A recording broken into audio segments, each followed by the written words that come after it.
Ya, ya, ini memang perlu dijelaskan kepada masyarakat, kepada publik. Jadi Indonesia itu bersama 190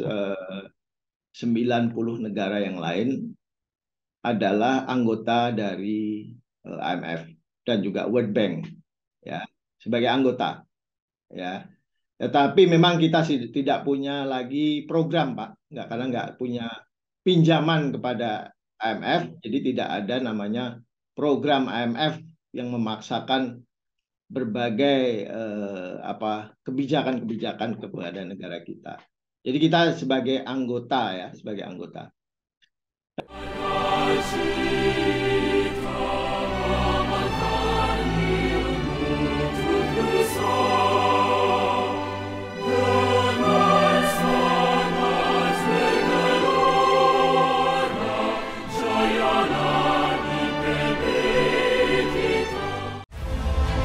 Nama saya Bambang Satrono di kanal Inspirasi untuk Bangsa. Unik juga. Pertama kali nulis IPB sebenarnya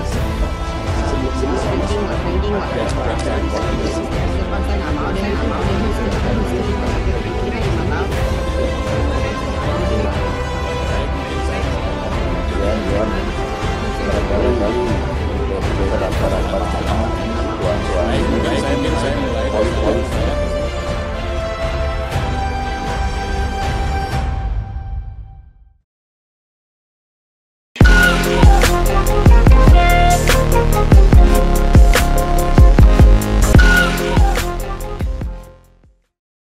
Assalamualaikum warahmatullahi wabarakatuh. Waalaikumsalam. Salam sejahtera untuk kita semua. Bersama saya Bambang Sadono di kanal Inspirasi untuk Bangsa. Mudah-mudahan kanal ini selalu bisa memberi inspirasi, motivasi, dan edukasi. Kami sedang mempersiapkan beberapa video wawancara untuk ikut memberi makna 59 tahun Institut Pertanian Bogor. Menurut rencana, wawancara ini akan kami bukukan. Saat ini saya sudah bersama dengan salah seorang alumni IPB, yaitu Bapak Yuda Agung. Beliau adalah Deputi Gubernur Bank Indonesia, BI. Apa kabar Pak Yuda? Baik, alhamdulillah Pak Bambang. Ya, Pak Yuda ini lahir di Pontianak 16 Agustus 1964. Nah, mungkin pertama bisa Bapak cerita, ya, karena saya melihat agak aneh juga ini, alumni IPB menjadi Deputi Gubernur BI. Ketika kuliah di S1 Teknik Pertanian di Institut Pertanian Bogor, kemudian meneruskan S2 di Birmingham University. Nah, kemudian S3-nya juga di University of Birmingham. Nah, kemudian merintis karir di BI, pernah menjadi Direktur Eksekutif IMF di Washington DC, dan saat ini menjadi Deputi Gubernur Bank Indonesia. Silakan, Pak. Ya, ya, kalau kembali kepada masa kuliah, ya, S1 saya memang teknologi pertanian, fakultasnya, jurusannya teknologi industri pertanian. Jadi kalau kita bicara teknologi industri, tentu saja banyak juga berkait dengan masalah-masalah ekonomi, masalah-masalah efisiensi dari sebuah industri, gitu ya, efektivitas, efisiensi.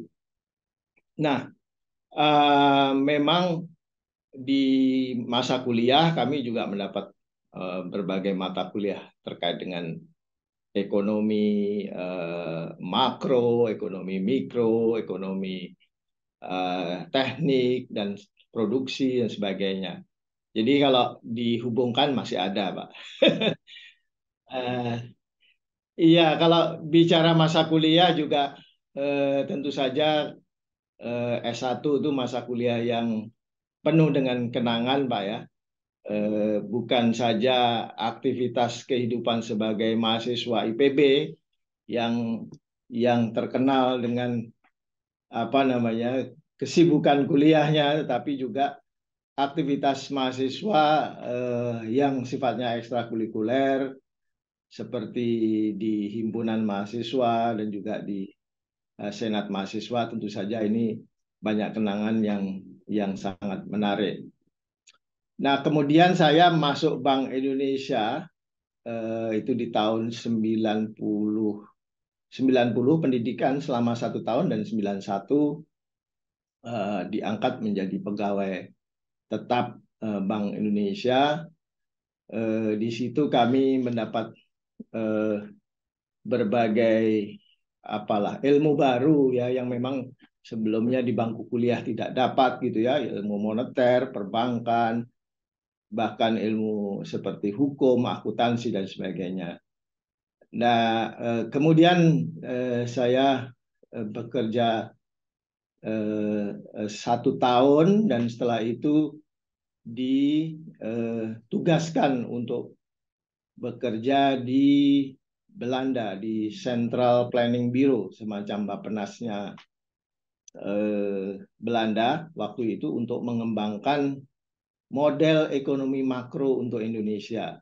Ya, nah disitulah kemudian saya semakin tertarik dengan ekonomi dan akhirnya mengambil program S2 dan S3 di Inggris. Mungkin itu sekelumit background Pak Bambang.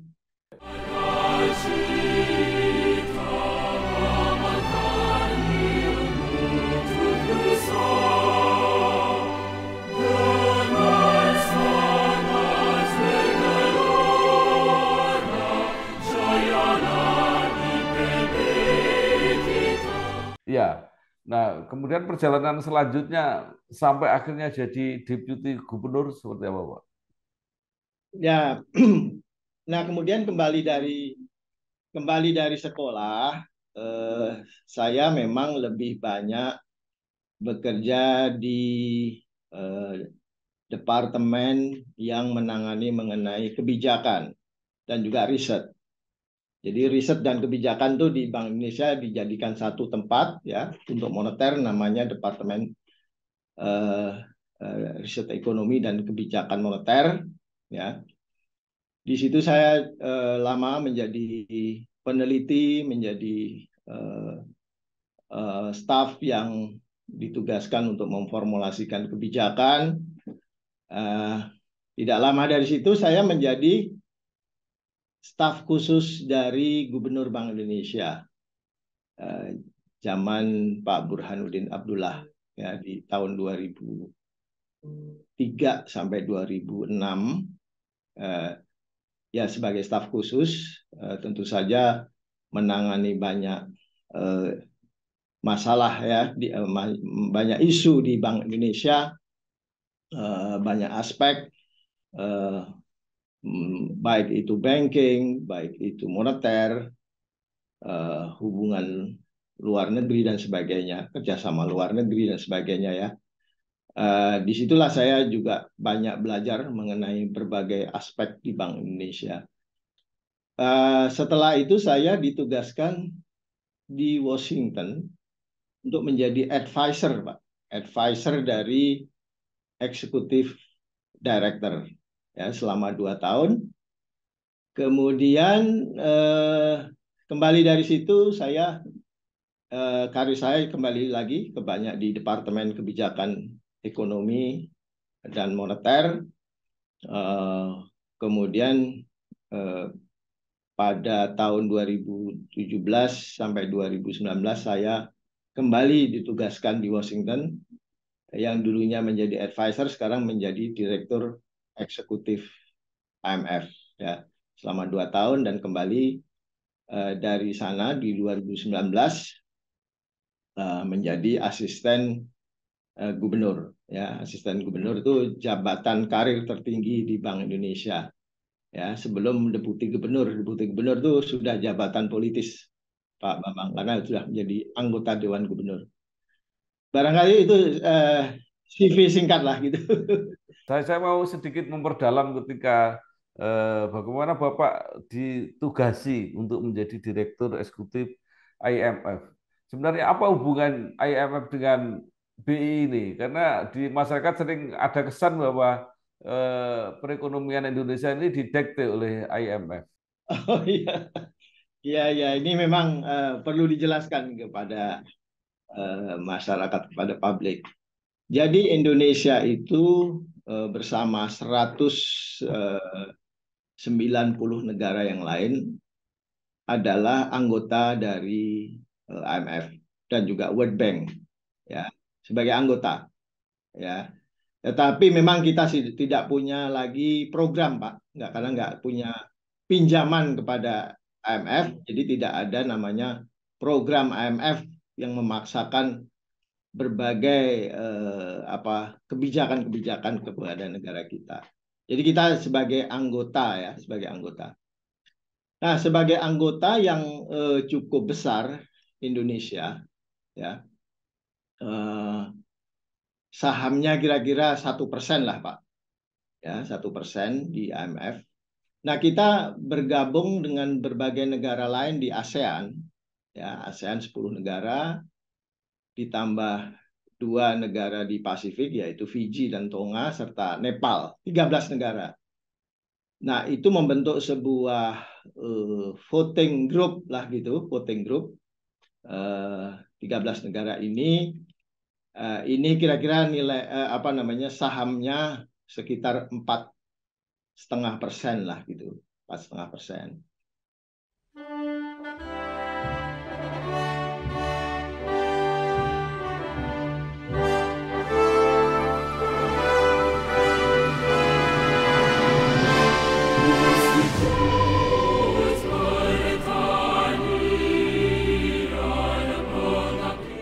Nah, jadi IMF itu digovern oleh sebuah direktur eksekutif, board of director gitu ya, yang isinya 24 direktur eksekutif. Nah, kalau Amerika karena besar ya sendiri gitu ya. Kemudian seperti Cina, Jepang, kemudian juga Inggris, Prancis, Jerman itu sendiri karena dia negara besar, sahamnya besar. Nah, kita 13 negara itu, ya, 13 negara itu dengan saham ke 4,3%. Nah, itu direktur eksekutifnya yang mewakili 13 negara ASEAN Plus tadi itu digilir, Pak, digilir di antara negara ASEAN yang besar, Indonesia, Malaysia, Singapura, dan Thailand, ya, empat negara besar di ASEAN, ya. Nah, saya waktu itu di 2017 dan 2019 mewakili 13 negara ini, gitu. Ya, jadi ya fungsinya semacam mewakili kepentingan dari negara-negara ASEAN Plus tadi, ya. Itu tugasnya, Pak, ya. Jadi tugasnya seperti itu.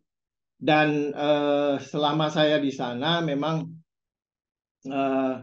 yang saya perjuangkan terutama adalah mengenai reformasi dari voting power, ya, dari negara-negara berkembang, negara emerging. Karena apa? Karena sebenarnya negara-negara emerging, ya, ASEAN, termasuk juga Cina dan beberapa negara emerging yang lain, itu kan sebenarnya pertumbuhan ekonominya lebih tinggi dibanding negara maju. Artinya share pangsa ekonominya lebih cepat gitu ya, sehingga share-nya semakin besar dibandingkan negara-negara yang dulunya memang punya hak suara yang besar seperti Amerika, Eropa dan sebagainya. Sehingga kita ingin suaranya juga lebih besar, share-nya gitu, sahamnya lebih besar, ya. Kalau di sana istilahnya kuotanya lebih besar, kuota suaranya, sehingga di dalam pengambilan keputusan kita juga berperan lebih besar. Itu yang kami perjuangkan di sana bersama aliansi negara-negara berkembang lah gitu, negara-negara emerging. Dan tentu saja juga untuk negara-negara kecil seperti Pasifik, negara Fiji, Tonga, Nepal, kami juga waktu itu memperjuangkan bantuan kepada negara-negara ini karena negara-negara Pasifik ini prone terhadap bencana, jadi perlu ada bantuan. Karena kalau di sana itu begitu ada bencana, GDP-nya langsung anjlok, Pak, langsung minus gitu ya. Jadi ini perlu ada bantuan-bantuan dari IMF maupun World Bank terhadap negara-negara ini. Dan ini kaitannya juga dengan perubahan iklim dan sebagainya, Pak. Ya, boleh disimpulkan apa untung ruginya menjadi anggota IMF, Pak? Kalau untungnya ya tentu saja banyak untungnya, kan kita sebagai seperti apa namanya, lembaga-lembaga internasional yang lain, tentu saja sebagai member ya kita mendapatkan privilege ya untuk mendapatkan, kalau terjadi krisis gitu ya, kita perlu bantuan. Nah, kita mendapat bantuan ya, namanya program tadi ya, bantuan program IMF ya. Kemudian juga bantuan-bantuan teknis yang sifatnya teknis. Kalau kita misalnya mau mereformasi kebijakan fiskal kita gitu ya, mereka banyak ahlinya gitu kan. Nah, mereka memberi bantuan. Dan juga kayak check up, Pak, check up kayak dokter lah gitu. Annual check up tuh ada gitu. Mereka melihat ini ekonomi kita sehat atau tidak, apa yang perlu diperbaiki dan sebagainya. Saya kira itu second opinion dari para ahli di IMF ini, saya kira juga perlu didengar. Tentu saja kita tetap independen ya di dalam melakukan kebijakan, tetapi annual check up dari dokter itu setiap tahun kan perlu juga. Kira-kira itulah, Pak, kira-kira. Pak, hati-hati yo. Bagi para pekerja keras yang berlomba dengan matahari pagi, Durung Kang. Ya, badai dengan kategori 4 ini datang dengan angin. Bojoku ngapa? ada jaminan kecelakaan kerja. Buat yang banting tulang demi cita-cita yang tersayang. Ada jaminan hari Boleh tua. jadi pilot nggak? Boleh, Nduk. Pokoknya Ibu dukung. Hati-hati, Pak. Untuk yang memutar roda mengejar rezeki, nggak khawatir jalani hari. Ada jaminan kematian dan beasiswa 2 anak. BPJS Ketenagakerjaan agar mereka bisa kerja keras bebas cemas. Pasti aman, pasti cair, pasti tenang. Perlindungan pekerja sejahtera. BPJS Ketenagakerjaan. Pak Yuda, sekarang ini banyak prediksi. Ada yang menganggap ini prediksi politik bahwa dunia akan menghadapi berbagai kesulitan ekonomi secara global. Nah, secara teknis itu seberapa serius dan bagaimana BI menanggapinya? Iya, iya, memang khususnya tahun depan, Pak. Tahun depan ini tahun yang sangat penuh dengan tantangan, ya. Pertumbuhan ekonomi global yang jelas akan melambat dibanding tahun ini, ya. Kemudian inflasi juga masih menjadi isu besar di global ini, ya.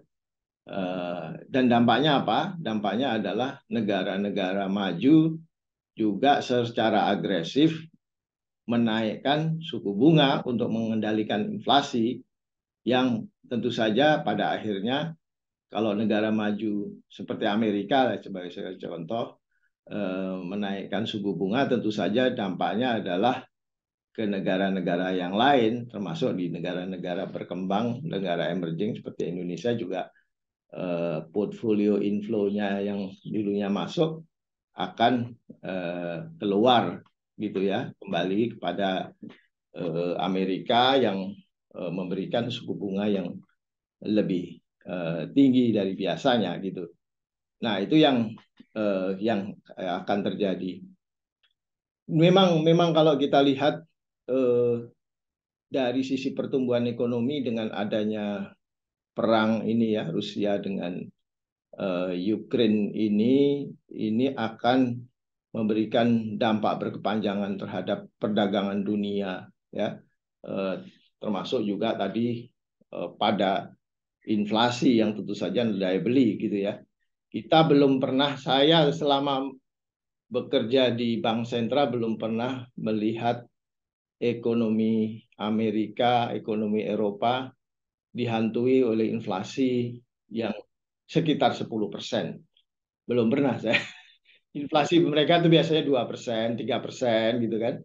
Ini 10%, sangat besar bagi mereka. Sehingga tentunya dampaknya pada daya beli masyarakat, konsumsi dan sebagainya. Ya, itu yang terjadi di Amerika. Nah, apa yang dilakukan oleh Bank Indonesia di dalam menghadapi situasi yang tidak menentu, situasi yang penuh dengan ketidakpastian ini, tentu saja Bank Indonesia sebagai bank sentral tugasnya adalah menjaga stabilitas, Pak. Menjaga stabilitas, terutama adalah inflasi terkendali dan juga nilai tukar kita tidak terus mengalami depresiasi. Nah, itu yang kita sebut dengan pro stability gitu ya. Tetapi kita juga menyadari, Bank Indonesia juga menyadari bahwa ekonomi kita kan baru saja pulih dari krisis COVID ya. Jadi ini juga momentum pemulihan ini tetap harus dijaga. Jadi kita juga punya kebijakan-kebijakan yang sifatnya pro growth gitu, pro pertumbuhan ya. Jadi kalau moneternya, dari sisi moneternya kita pro stability, menjaga stabilitas untuk inflasi dan nilai tukar. Untuk pro growth-nya kita punya kebijakan namanya kebijakan makro prudensial ya, yang juga untuk mendorong UMKM, kemudian juga mendorong tumbuhnya ekonomi dan keuangan syariah misalnya, dan juga ekonomi dan keuangan digital yang terus kita dorong. Digitalisasi ekonomi dan keuangan itu terus didorong oleh Bank Indonesia sebagai sumber-sumber pertumbuhan ekonomi baru di tengah upaya kita untuk menjaga momentum pemulihan ekonomi ini, Pak.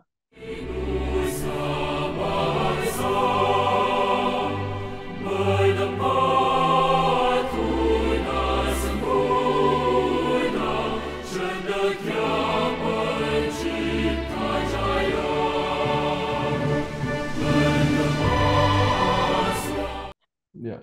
Nah, masalah ekonomi global yang memburuk ini seberapa jauh, Pak,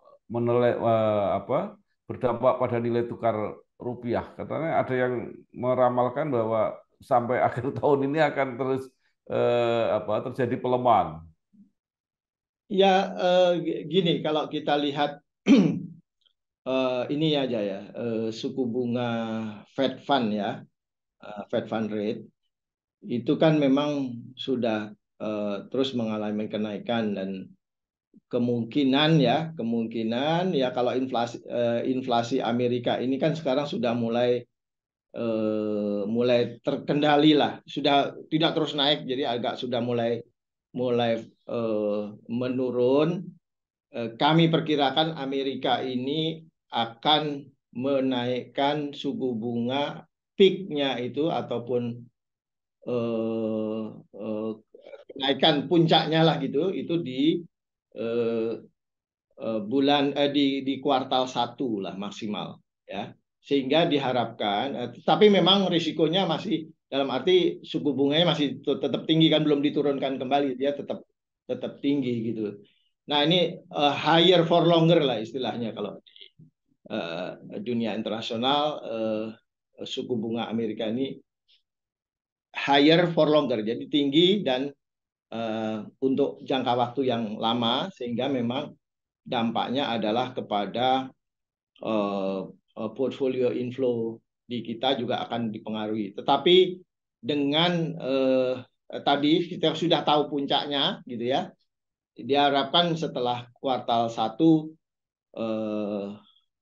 mulai membaik lah, mulai membaik, karena ketidakpastian itu paling tidak sudah berkurang, karena sudah puncaknya, inflasinya juga sudah mulai turun. Diharapkan setelah kuartal 1 kita mulai dapat agak bernafas dengan lega lah gitu ya di tengah ketidakpastian. Tapi kalau dari sisi pertumbuhan ekonomi memang diperkirakan kemungkinan resesinya itu cukup tinggi ya. Perekonomian global saja sekarang ini terus dikoreksi ke bawah oleh berbagai pihak ya, termasuk oleh IMF, oleh World Bank dan OECD dan sebagainya. Jadi itu yang kita jaga ya, jangan sampai ekonomi kita kemudian terimbas signifikan. Perkiraan kita sih kita masih bisa tumbuh tahun depan dengan tinggi ya. Kalau sekarang tahun ini di atas 5%, mungkin tahun depan masih di atas 4,5% gitu ya. Saya kira ini pertumbuhan yang cukup bagus di antara negara-negara yang lain yang bahkan mulai mengalami resesi atau pertumbuhan negatif. Ya, sekarang tadi dikatakan pasti akan berdampak untuk ekonomi Indonesia. Nah, kemudian terutama UMKM sehingga BI membuat kebijakan khusus ya untuk membantu atau melindungi mereka. Nah, supaya gambarannya agak jelas, kalau itu terjadi seberapa buruk, Pak? Atau dibandingkan dengan situasi pandemi itu seperti apa? Oh, kalau dibandingkan dengan situasi pandemi tentu saja tidak separah itu, Pak. Ya, karena situasi pandemi benar-benar ekonomi global freeze kan, tidak ada pergerakan gitu ya, freeze sehingga memang di semua negara mengalami hal yang sama. Kalau sekarang ini saya kira tidak separah itu. Jadi apalagi kita sebagai sebuah negara yang penghasil komoditas masih mendapatkan windfall yang cukup positif ya dari kenaikan harga baik dari batu bara, dari kelapa sawit, bahkan dari berbagai mineral seperti nikel ya yang memang sekarang banyak digunakan untuk mobil listrik dan sebagainya ya. Saya kira hilirisasi yang dilakukan oleh pemerintah dalam beberapa tahun terakhir ini sudah menunjukkan manfaatnya ya, hilirisasi dari nikel yang dulu kita ekspor secara mentah sekarang harus diolah, dilakukan smelter di dalam negeri, menunjukkan kalau kita lihat di neraca pembayaran itu sangat signifikan kontribusi dari mineral-mineral yang memang sudah diolah di dalam negeri, sehingga kalau kita lihat neraca pembayaran kita sampai sekarang mengalami surplus ya, neraca perdagangan dan termasuk neraca pembayaran mengalami surplus yang dikontribusi oleh hasil smelter hilirisasi dari mineral-mineral yang kita miliki.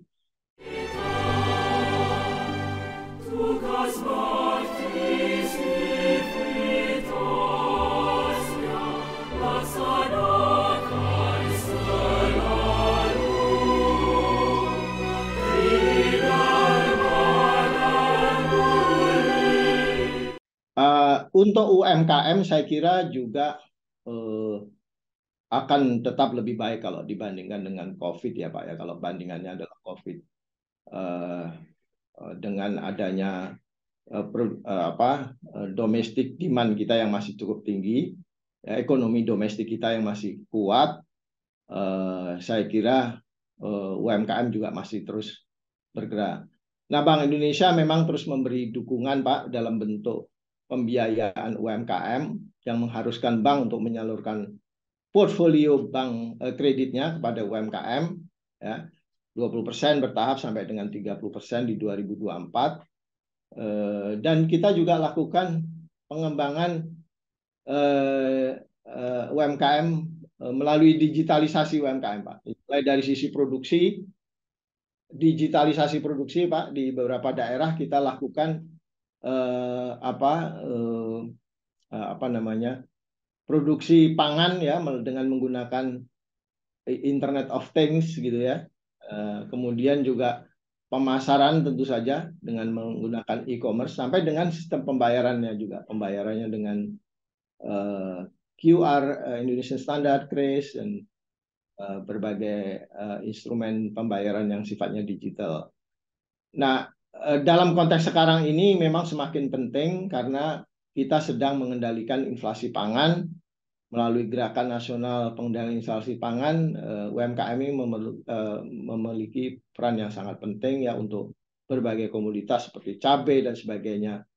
Dan ini yang kemudian kita replikasi kepada seluruh kantor Bank Indonesia ya di seluruh Indonesia ya, untuk replikasi mengenai digital farming ini. Ya, baik. Kita kembali ke depan sedikit, Pak. Ya, Pak. Apakah betul bahwa kalau nilai tukar rupiah kita melemah terhadap dolar, tapi kinerja ekspor kita bagus, itu justru lebih baik karena menambah devisa gitu. Gimana, Pak? Ya memang kalau dari sisi eksportir gitu ya, dari sisi eksportir dengan pelemahan nilai tukar ya dia mendapatkan rupiah yang lebih banyak kan gitu kan Pak, mendapat rupiah yang lebih banyak. Memang ya kalau kita lihat, kami juga lihat secara mikro Pak, corporate per corporate gitu ya, korporasi yang melakukan ekspor kinerja keuangannya luar biasa bagus. Nah, tetapi kan kita nggak semua ekspor Pak, banyak juga kita yang impor untuk melakukan produksi, bahkan misalnya termasuk juga untuk pangan ya kan, untuk tepung terigu, untuk bahkan alat-alat mesin untuk industri-industri manufaktur dan sebagainya kan banyak impor juga, sehingga tentu saja ini juga akan berdampak negatif. Tapi overall dengan adanya kenaikan komoditas ini, harga-harga komoditas, tentu saja ini adalah sebuah windfall yang positif yang harus kita manfaatkan. Lesson learn-nya adalah itu tadi, kita mestinya ke depan terus melakukan hilirisasi. Kita nggak mungkin ekspor barang-barang mentah terus, ya. Termasuk juga untuk kelapa sawit misalnya. Kelapa sawit itu ya nggak hanya dalam bentuk minyak kelapa sawit.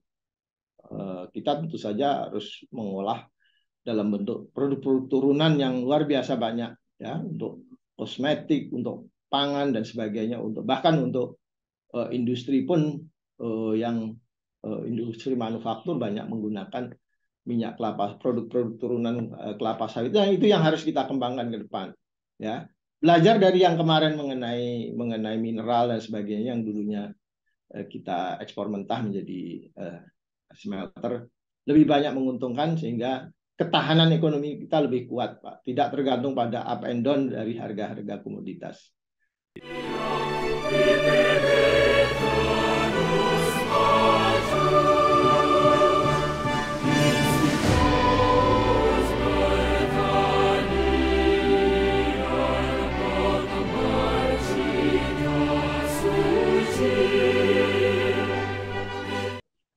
Baik, Bapak tadi sudah menyebut bahwa digitalisasi keuangan perbankan ini akan terjadi terus. Nah, pertanyaannya sekarang masyarakat juga lebih senang transaksi digital, bahkan uang-uang digital juga sudah mulai bermunculan. Nah, pertanyaannya apakah uang kartal yang menjadi tugas BI untuk mencetak itu suatu saat akan berkurang sangat tajam gitu, Pak? Oh ya, jadi kalau sekarang ini memang yang memang banyak pertanyaan apakah kripto itu akan menggantikan mata uang kartal ke depan. Saya rasa tidak Pak. Paling tidak sampai sekarang ini cryptocurrency itu belum menjadi real currency gitu ya. Dia baru menjadi aset sebagai investasi. Pertama karena harganya itu sangat berfluktuasi, sulit untuk menjadi patokan harga ya. Kalau uang itu kan harus stabil ya. Dan store of value gitu ya. Sulit untuk menjadi store of value karena sangat berfluktuasi. Kedua, karena hampir semua negara ini melarang penggunaan kripto sebagai medium of exchange, sebagai alat untuk transaksi gitu ya. Jadi memang lebih banyak sebagai alat investasi. Nah, memang ya dengan digitalisasi ekonomi dan keuangan, kebutuhan uang digital yang dikeluarkan oleh bank sentral ini semakin penting. Nah, dalam konteks ini kami di Bank Indonesia juga sedang menyiapkan, Pak, terhadap penerbitan Central Bank Digital Currency (CBDC). Ya, CBDC ini pada prinsipnya sama dengan uang kertas, uang logam, sama persis. Cuma ini bentuknya digital gitu aja. Jadi ini persis ini adalah sebuah uang yang dikeluarkan oleh Bank Sentral yang artinya ini sebuah kewajiban Bank Indonesia terhadap masyarakat. Ya. Artinya masyarakat kalau bisa mengklaim persis harganya sama dengan uang kertas dan uang logam. Ya. Ini yang sedang kami siapkan dan mudah-mudahan di dalam minggu ini juga akan disampaikan kepada publik mengenai white paper-nya. Kalau sampai sekarang datanya seperti apa, Pak? Pengurangan uang kertas dan uang logam itu sudah sampai berapa persen sekarang? Sekarang sebenarnya ya ini kan kalau uang kertas itu kan uang itu tergantung ekonomi tumbuh ya. Ekonomi tentu saja terus meningkat sehingga kebutuhan uang juga naik. Baik itu yang uang kertas logam maupun uang digital ya dalam arti uang-uang seperti e-money dan sebagainya. Tetapi jumlahnya e-money belum kalau dibandingkan dengan uang kertas masih relatif belum terlalu besar. Ya itu tentu saja kita perlu uang kertas dan logam. Tapi ke depan tentu saja karena ekonominya sudah digital semua kan perlu difasilitasi dengan uang digital. Itu saja. Jadi bank sentral perlu uang digital. Ya, Pak. Ini pertanyaan yang dulu pernah jadi wacana. Denominasi kalau tidak salah dulu ada BI pernah denominasi. Iya. BI pernah merencanakan itu disosialisasikan tapi sampai sekarang kelihatannya tidak jadi. Kenapa, Pak? Iya, redenominasi ini atau itu kan menghilangkan nol lah kira-kira itu, Pak ya. Menghilangkan nolnya. Memang sudah banyak kajian oleh Bank Indonesia dan bahkan sudah ada semacam draft undang-undang. Ini kan memang harus diundang-undangkan, Pak. Jadi bukan sekedar aturan Bank Indonesia, tapi ini adalah undang-undang. Memang redenominasi ini harus dilakukan pada saat yang tepat, ya, dalam kondisi ekonomi yang stabil, gitu ya. Nah, sementara sekarang ini kita ekonomi global juga sedang dihadap pada stabilitas ya seperti sekarang ini. Rasanya kurang pas kalau kita lakukan redenominasi sekarang, ya. Jadi kita tunggu saat yang tepat. Dan tentu saja ini perlu keputusan politis karena ini tentu saja ini adalah bentuknya undang-undang. Jadi baik pemerintah maupun parlemen juga harus sepakat mengenai hal ini. Jadikan harimu Beyond dengan Brimo. Fitur lengkap untuk jalani hari. Ada top up pulsa atau paket data. Top up berisi mudah untuk pergi ke tempat kerja. Bayar praktis dengan Kris. Belanja online makin asik, tinggal klik. Mau transfer pun tak jadi masalah. What a Beyond Day. Brimo, mobile banking yang pas buatmu. Jadi kesimpulannya secara teknis finansial gitu atau keuangan gitu, redenominasi itu tetap relevan dan dibutuhkan, hanya waktunya yang perlu dicari. Betul. Gitu, Pak ya. Betul. Ya. Baik. Nah, sekarang kembali ke IPB, Pak. Minum, Pak ya. Boleh, Pak. Ini banyak yang bertanya, sebenarnya apa persiapan ketika di kampus IPB itu sehingga lulusannya bisa tersebar di mana-mana di banyak bidang yang berbeda-beda. Termasuk di bidang keuangan ini banyak sekali. Iya, Pak. Saya eh, saya rasa ini pertanyaan yang valid karena memang banyak alumni IPB di hampir di banyak bidang lah gitu ya. Karena IPB memang banyak memberikan bekal agar alumninya itu sebenarnya siap untuk dilatih, Pak, dimanapun gitu ya. Sehingga memang lebih fleksibel di mana saja ya. Pertama karena eh, IPB ini banyak mengajarkan kepada kita untuk berpikir secara logis gitu ya, secara sistematis ya. Nah, kita dulu waktu masuk IPB di tingkat 1 selalu diajarkan eh, namanya eh, aljabar logika ya. Ya, jadi di situ cara membuat sebuah apa namanya eh, berpikir secara logis lah gitu semacam itu. Kedua, mahasiswa IPB ini juga banyak diajari dengan instrumen-instrumen atau alat-alat analisis, Pak. Matematik, statistik dan sebagainya. Sehingga itu bisa diterapkan di mana. Kalau kita bicara statistik gitu kan, itu dimanapun, mau di pertanian sampai pada ekonomi, keuangan, dimanapun kita perlu statistik. Ya, ketiga saya kira mahasiswa IPB ini dilatih untuk bekerja keras karena setiap minggu biasanya ada ujian gitu ya, setiap akhir pekan tuh selalu ada ujian. Jadi memang sudah dilatih untuk bekerja secara sprint, tapi juga dalam jangka waktu yang lama, sprint dan maraton gitu ya, sampai batas limit kemampuan. Jadi ini saya kira ini penting untuk bagaimana melatih mahasiswa untuk bekerja dengan cepat dalam tekanan gitu ya. Dan yang terakhir juga saya kira yang mengapa mahasiswa ataupun alumni IPB banyak menjadi wartawan itu karena kita banyak diajari untuk menulis dengan baik. Ya, buat report dan sebagainya. Saya kira ini mengapa di majalah, di koran, di TV dan sebagainya banyak juga alumni IPB. Barangkali itu yang kalau saya coba.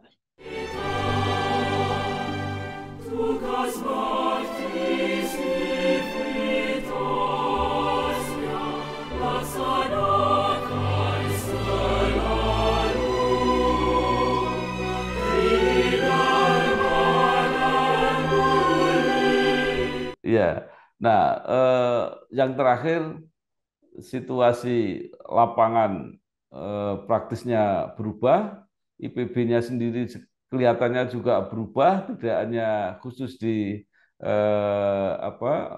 pertanian mikro, tapi pertanian dalam arti luas. Nah, menurut Bapak dengan pengalaman yang panjang dan karir yang sejauh ini, apa yang bisa disarankan atau diharapkan dari generasi muda, terutama yang kuliah di IPB?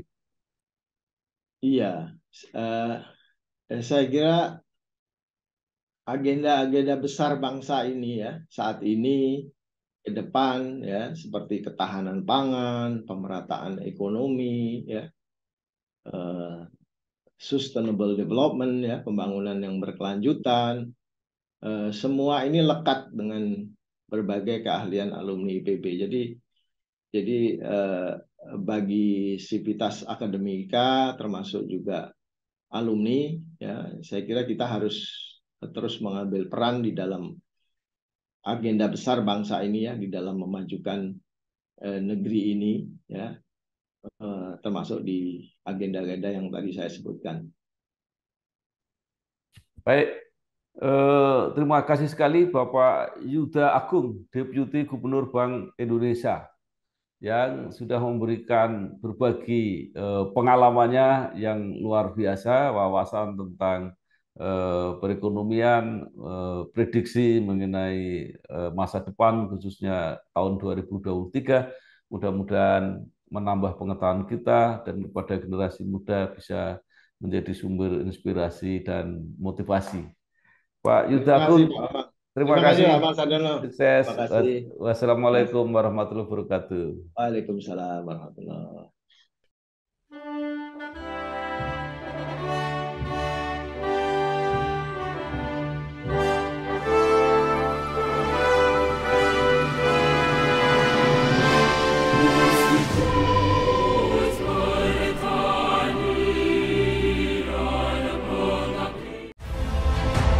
Saya Bambang Sadono di kanal Inspirasi untuk Bangsa. Ini juga pertama kali menulis IPB sebenarnya sebelum ada